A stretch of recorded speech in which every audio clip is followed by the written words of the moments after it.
This is week number 3 that we've been unable to come together to worship the Lord. And as we look at the events of the past week that have transpired in the world with this coronavirus, it hasn't been good.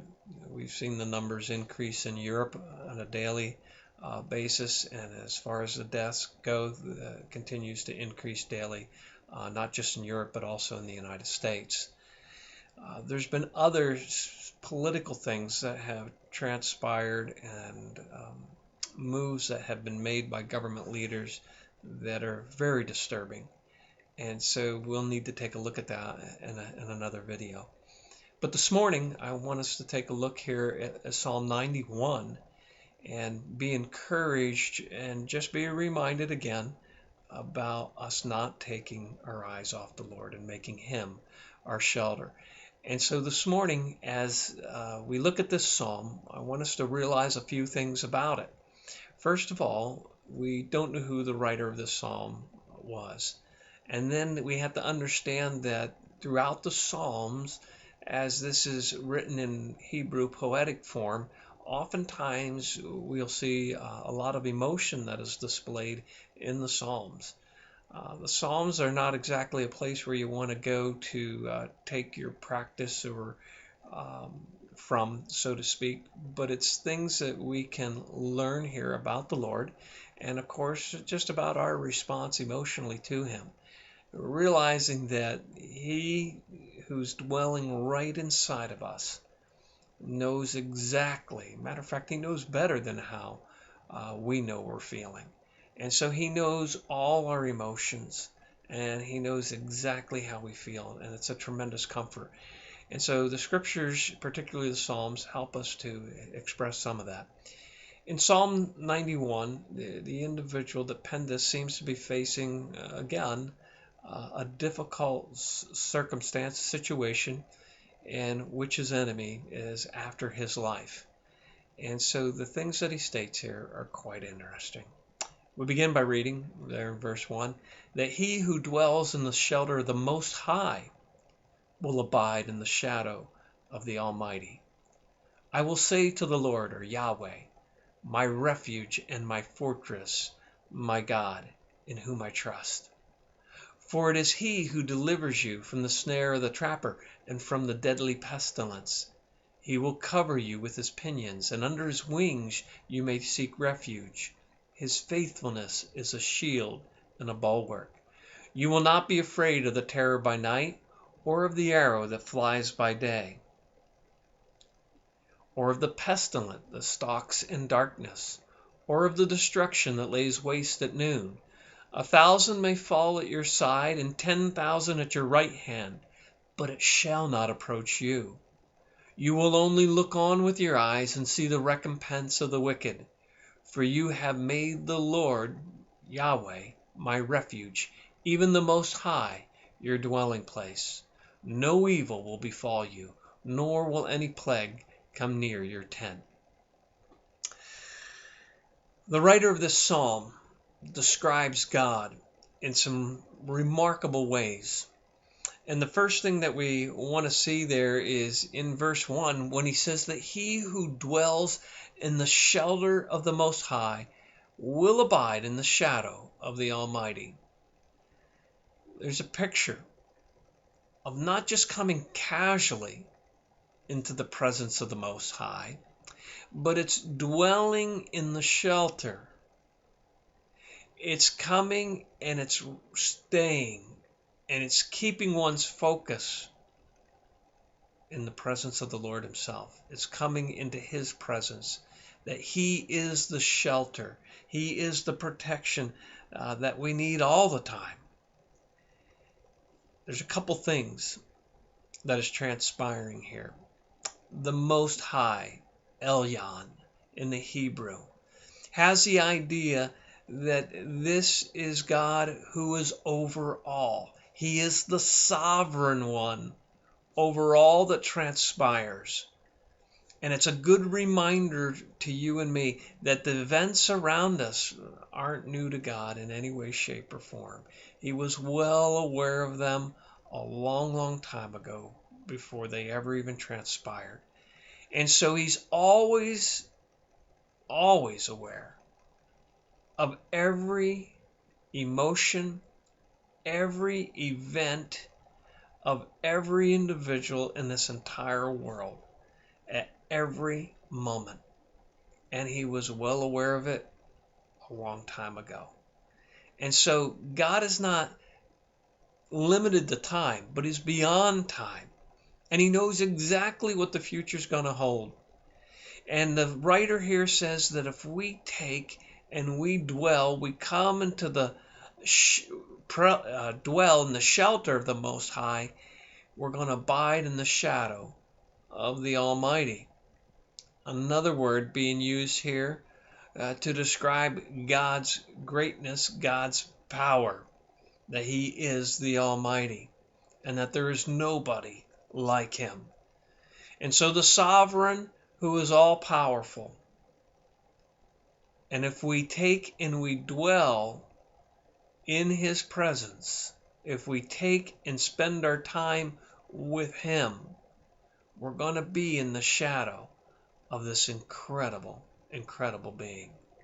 And then the writer says, I will say to the Lord, or to Yahweh, my refuge and my fortress, my God in whom I trust.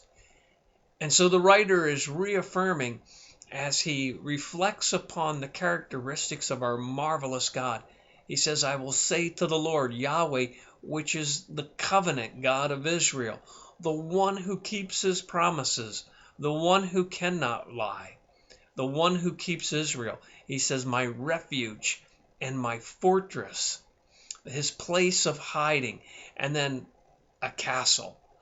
God is a place where we can be completely protected from, I should say, the evil one in particular. And he says, my God, which in the Hebrew, Elohim, referring to the Creator, that in the beginning God created the heavens and the earth, that he, again, is the creator of all. And he says, it's you that I trust. It's you that I got to come to, and I got to dwell. I need to live. I need to practice your presence and stay right in your presence and focus upon you and your marvelous characteristics, and particularly what's described here in the four names, that he is the Most High, the sovereign over all, that he is the Almighty, the all-powerful one, that he is the Lord Yahweh, the covenant God, and that he is Elohim, the creator of the heavens and the earth and all that's in them. And that's exactly where our trust needs to be, in our marvelous, marvelous creator. For it is he who delivers you from the snare of the trapper and from the deadly pestilence. And he is the one who will cover you with his pinions, and it's under his wings that you may seek refuge. It's his faithfulness that's a shield and a bulwark to you and me, a place of incredible strength and protection. You'll not be afraid of the terror by night, or of the arrow that flies by day.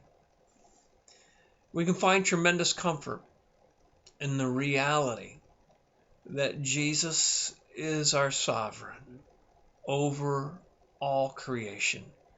And regardless of what he allows Satan to come in to our lives, whatever he allows him to do in this world, and in the coming tribulation period, Satan will be given unbelievable authority by the Lord. And it will be a horrible, horrible time on the earth.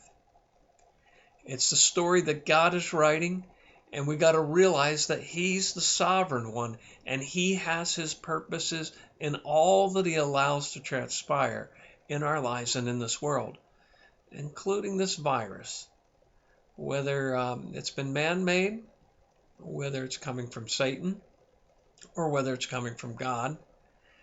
We cannot say one way or the other right now, but what we can say is God is well aware of it all, and he's allowing it all. And he will be the one who will take and stabilize you and me in our emotions, and he will take and he will shelter you and me as we come into his presence, and as we realize that he's the sovereign one, that he's the all-powerful one, and that regardless if this is coming from Satan, he's only a created being. And in the end, he will meet his end and his demise. And the Lord will avenge um, you and me against him. And so the Lord is the Almighty. There is no one. There is no one like him. The faithful covenant God, Yahweh. And so as we look at this psalm, sometimes there's individuals that will take and claim these promises. And particularly there at the end of verse 10, even though this psalm goes on and we're only looking at verses 1 through 10, it says, "No evil will befall you, nor will any plague come near your tent." Well, I wish we could take that as a promise, but that's not how to understand the Psalms. That's not a promise that you and I can claim. There have been incredibly godly people who've experienced incredible suffering, who've experienced plagues. One of those individuals is Job. And in the story of the book of Job, Satan comes before God, and God asks him where he's been, and he says, "Well, I've been going to and fro throughout the earth." And the Lord says, "Well, hey, have you looked at my servant Job?" And this is what he says about Job. "There is no one like him on the earth, a blameless and upright man, fearing God and turning away from evil." Job was by far the most godly man on the face of the earth at that time, in the time of the patriarchs. And Job suffered unbelievably. He would end up losing his 10 children. He would end up losing all of his wealth in one day. He would end up losing almost all of his servants. He would be stripped of everything in one day. And then later on, he would be stripped of his health, and he would have incredible boils all over his body. And he was in excruciating pain. And so he ended up losing his health also. But he was the most godly man on the earth at that time. He didn't understand what was going on. And God reveals to him in the end what was transpiring. But for you and me, we need to understand that God has allowed you and me to be baptized into the sufferings of Christ, as it says in the New Testament. So he doesn't give us a card to pass go, so to speak, on suffering, on pain. A lot of things come into our lives that we experience suffering, and it most likely may not be linked directly at all to our sin. As it was in Job's case, it was God allowing Satan to test him. But Job was perfectly righteous, and he did not sin even through all that he went through. He remained faithful to the Lord. And I trust that you will do the same. So remember, just because we are followers of the Lord doesn't mean that we may not be called to suffer. I'm hoping, I'm praying that none of us will get that virus, and that all of us will stay healthy, and that we will be able to minister to others that are in need. But that prayer may not be answered. God may allow some of us to come down with it.